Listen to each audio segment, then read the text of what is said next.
ঢাকা শহরের বেশিরভাগ বস্তির মানুষ বলে মগো বরিশালের কন্ধি কেমনটা লাগে এ হালার পালক একটু ভবের ওসান লাগে না। এ বেটা মোরা গরিব হইতে পারি কিন্তু খয়রাতি না। এ বেটা মোরা বরিশালের মানুষ সপ্তাহে 27 ওভার করিয়া ঢাকা আইয়ার যাই এরম কুটি ঠেল লঞ্চে সরিয়া। আর তোরা মগো গরিব কইছো হ্যাঁ কলম তোকে বেশি কিছু একটা কই নে, কিন্তু না এবার আর ছাড়িয়ে দেওয়া যাইবে না। রোজাকালের দিন খামার তো আর দিতে পারবো না, কিন্তু কচু আছে 20 কচু হেই আজগো দিয়ে ছাড়িয়ে দম ব্যামাকটিরে।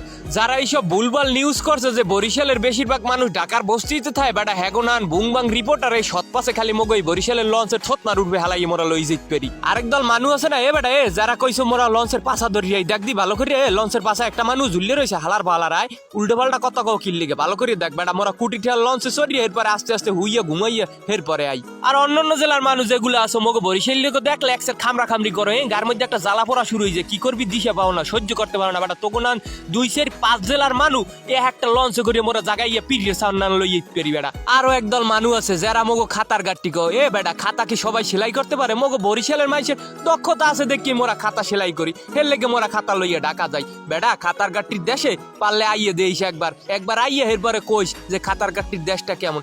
যোগ্যতা তো কোনোটাই নাই, এর মধ্যে আবার উন্নয়নও করতে পারো না বেটা। অন্যের ভালো দেখলে সহ্য হয় না তোমাকে মোটেও। ল আজকে তোমাকে ব্যামাকটিরে দেখামু মোরা খাতার গাট্টির দেশে মগো কি কি আছে আর মোরা কিরম করে ঢাকার শহর যাই আর মোরা ঢাকা যাইয়ে কমে থাই।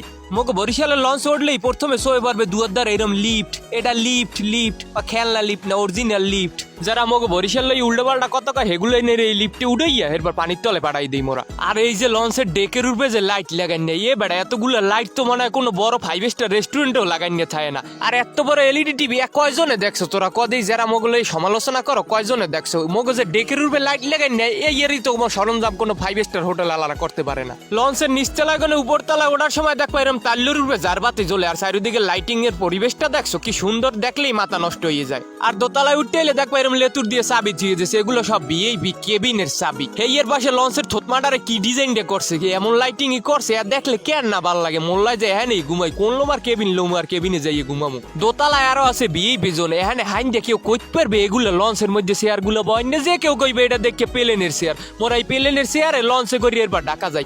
হেয়ে ঢাকা যাইয়ে মোরা কি বস্তিতে থাই এগুলো যায়। আরো আছে এইরকম লাইব্রেরি মগো বরিশাল লোক মাথায় জ্ঞান এমএ হয় না, মোরা লেখাপড়া করে জ্ঞান অর্জন করছি। মূর্খ মাইসের মতো অন্যকে নিয়ে আন্ডার এস্টিমেট করে মোরা কথা কই না। এগোইলে মগো বরিশাল লঞ্চের বিশেষ আকর্ষণ ভিআইপি লাউঞ্জ, ভিআইপি কেবিন গুলো ব্যামাকে হ্যাঁ এই সোফা গুলো দেখছো কি সাত মকমলের সোফা, এর উপরে বইয়ে ভরিয়ে ঘুমাই যাবা তোমরা ব্যামাকটি।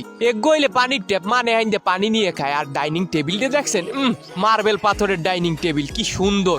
আর এগোইলে মগো বরিশালের লঞ্চের সব থেকে সুন্দর ভিআইপি ডুপ্লেক্স কেবিন। এখানে এইরকম এক সোফা আছে যেগুলো আপনি বই সিল করতে পারবেন। আর এই পাশে এক এলইডি টিভি আছে কলম, এখানে আছে এক ফ্যান আর ফ্যানের নিচে আছে এইরকমের এক ছোট ফ্রিজ। আর ফ্রিজের উপর দিকে কলম এক ডাঙ্গর এসিও আছে। এই এর লগে আরো আছে মাইক্রো ওভেন, আপনার মন চাইলে আল্লাহ চাউল বিস্কি বেজিও খাইতে পারবেন এই ডেকোরিয়া। এই ডয়ার করে দিয়েছে আবার মালামাল রাহার পাইনি। আর আপনি বারকুলে বারান্দায় চেয়ার উঠবে বইয়া আপনার গন্তব্য নির্দ্বিধায় নদী দেখতে দেখতে শেষ করতে পারবেন। আর এই যে বাথরুমটা দেখতে পাইতেছেন কমোডালা বাথরুম, যারা কমোড দেখেন না হেরা বরিশালের লঞ্চ আইয়েন একটু দেখতে যাইয়েন। ডুপ্লেক্স কেবিনের দোতলায় ওঠার সময় ডাইনকুলে দেখবেন এরমের দামিও এক পেন্টিং জ্বলতে আছে। আর সিঁড়িগুলো দেখছেন কি সুন্দর লাইট করে চকচক করতে আছে। আর ডুপ্লেক্স কেবিনের দোতলার ভিউটা তো আর অসাধারণ, দেখলে মনলায় আরে সর্বনাশ কেমনে সম্ভব।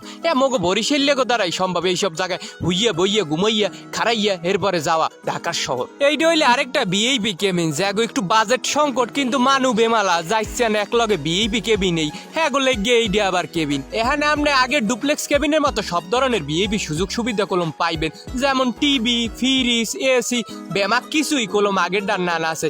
কিন্তু হইলে কি এটা দোতলা না দেখে একটু টাকাটা কম লাগবে আপনার, কিন্তু ভিআইপি কায়দায় কলম ওই সেই আগের ডান না নিয়ে যাইতে পারবেন একটা ফিল লইয়া।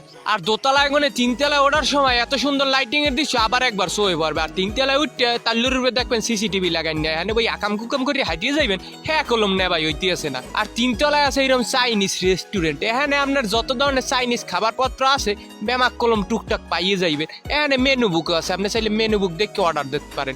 এখানেও কলম নে ভাই এসি আছে, এসির ব্যবস্থা আপনি যেখানে যান হ্যাঁ নেই আছে মগো লঞ্চে। 4র্থ তলায় মগো আবার কফি শপ আছে, আপনি চাইলে এখানে কফিও খাইতে পারেন হালকা ফলমূলও খাইতে পারেন, লগে আবার বার্গারও পাইবেন।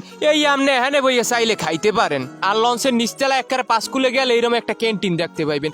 এই ক্যান্টিনে কলম আপনি যত রকমের খাওন চান ভাত হইতে শুরু করে ভাতের লগে যা লাগে গরু গোস্ত মুরগি মাছ যত আইটেমে যে আর দরকার বেমাক্য লোক এই ক্যান্টিনে আছে। মগ লঞ্চে কলম নামাজ পড়ার জায়গাও আছে, নামাজ পড়ার জায়গার পাশে এটা মুজু করার ট্যাপ আছে, হেয়ের লগে ওয়াশরুম এবং বেসিনও কলম আছে। এক গইছে মাস্টার গরুম, এখানে বই ব্যামাক লঞ্চটার এহারা কন্ট্রোল করে ডিজিটাল মিশিং এর মাধ্যমে। এক গইলে লঞ্চের এই সুকান যে ঘুরানোর মাধ্যমেই লঞ্চ ডাইনে বামে যায়। আর এগো দেখছেন প্লেনের মতো ঠেয় না, আসলে এগো প্লেন না, এটা হলে ডিজিটাল সুকান, এইটা ধরিয়ে ডিজিটাল ভাবে লঞ্চ কন্ট্রোল করা যায়। বরিশালের ব্যামাক মানুষগুলো এই ভিডিও করে বেশি বেশি লাইক কমেন্ট আর শেয়ার করিয়ে দাও, এরপরে দেখি মগো বরিশাল লেগো বস্তিতে থাই হ্যাঁ কয় কেরা।